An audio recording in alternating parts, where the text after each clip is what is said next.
Assalamualaikum warahmatullahi wabarakatuh. Saya Trisda Ratu Kalimasada, absen 35 dari kelas 12 MIPA 10. Di sini saya akan menjelaskan tentang klasifikasi hukum berdasarkan bentuk, sumber, sifat, tempat berlakunya, waktu berlakunya, wujud, isi, dan cara mempertahankannya. Yang pertama yaitu penggolongan hukum berdasarkan bentuknya. Berdasarkan bentuknya, hukum dibagi menjadi dua, hukum tertulis dan hukum tidak tertulis. Hukum tertulis adalah hukum yang telah dicantumkan dalam peraturan perundang-undangan. Contohnya yaitu Undang-Undang Dasar 1945 dan KUHP.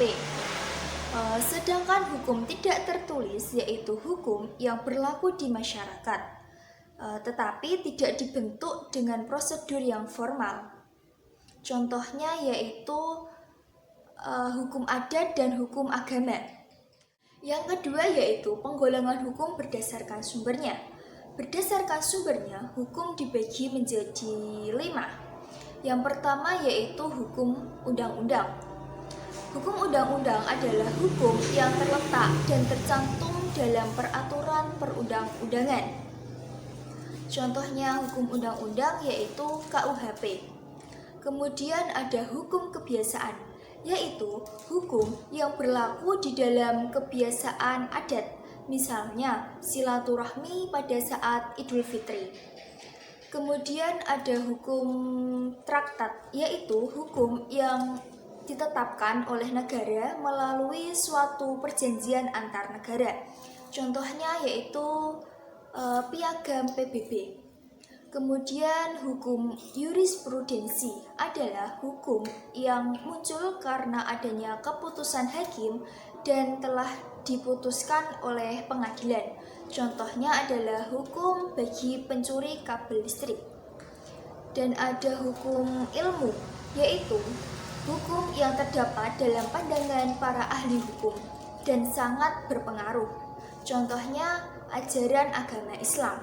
Selanjutnya ada hukum berdasarkan sifat. Hukum berdasarkan sifatnya dibagi menjadi dua, hukum yang memaksa dan hukum yang mengatur. Hukum yang memaksa adalah hukum yang dalam keadaan apapun mempunyai paksaan yang mutlak. Contohnya yaitu hukuman bagi para pidana. Sedangkan hukum yang memaksa adalah hukum yang dapat dikesampingkan pada saat pihak-pihak yang terkait telah membuat suatu peraturan tersendiri. Contohnya yaitu hukum mengenai warisan yang dapat diselesaikan antar kedua pihak. Kemudian hukum berdasarkan tempat berlakunya. Berdasarkan tempat berlakunya, hukum dibagi menjadi 3, yaitu hukum nasional adalah hukum yang berlaku di dalam wilayah suatu negara, misalnya Undang-Undang Pelanggaran ITE. Kemudian hukum internasional, yaitu hukum yang mengatur hubungan antar negara. Contohnya hukum deklarasi. Dan hukum asing adalah hukum yang berlaku di dalam wilayah negara lain. Contohnya yaitu hukum perang. Hukum berdasarkan waktu berlakunya. Berdasarkan waktu berlakunya, hukum dibagi menjadi 2, hukum positif dan hukum negatif. Hukum positif adalah hukum yang berlaku sekarang dan hanya berlaku bagi masyarakat pada daerah tertentu. Misalnya Undang-Undang Dasar Republik Indonesia tahun 1945. Sedangkan hukum negatif adalah hukum yang diharapkan dapat berlaku pada masa yang akan datang. Contohnya rancangan undang-undang. Kemudian hukum berdasarkan wujudnya dibagi menjadi 2, hukum objektif dan hukum subjektif. Hukum objektif adalah hukum yang mengatur tentang hubungan antara dua orang atau lebih yang berlaku secara umum.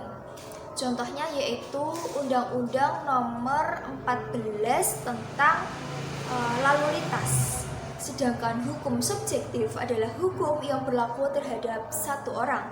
Contohnya Undang-Undang Nomor 1 tentang Perkawinan.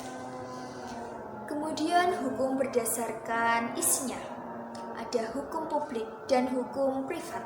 Hukum publik adalah hukum yang mengatur hubungan antara negara dengan warga negaranya. Contohnya yaitu hukum tata negara. Kemudian ada hukum privat, adalah hukum yang mengatur hubungan antar individu. Contohnya hukum keluarga.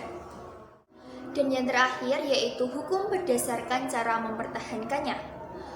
Berdasarkan cara mempertahankannya, hukum dibagi menjadi dua, yaitu hukum material dan hukum formal. Hukum material adalah hukum yang mengatur tentang hubungan antar anggota masyarakat yang berlaku secara umum mengenai hal-hal yang dilarang maupun hal-hal yang diperbolehkan. Contohnya adalah hukum pidana. Sedangkan hukum formal adalah hukum yang mengatur tentang cara melaksanakan ataupun cara mempertahankan hukum material. Contohnya Undang-Undang Dasar Hukum Pidana. Sekian dari saya, terima kasih. Wassalamualaikum warahmatullahi wabarakatuh.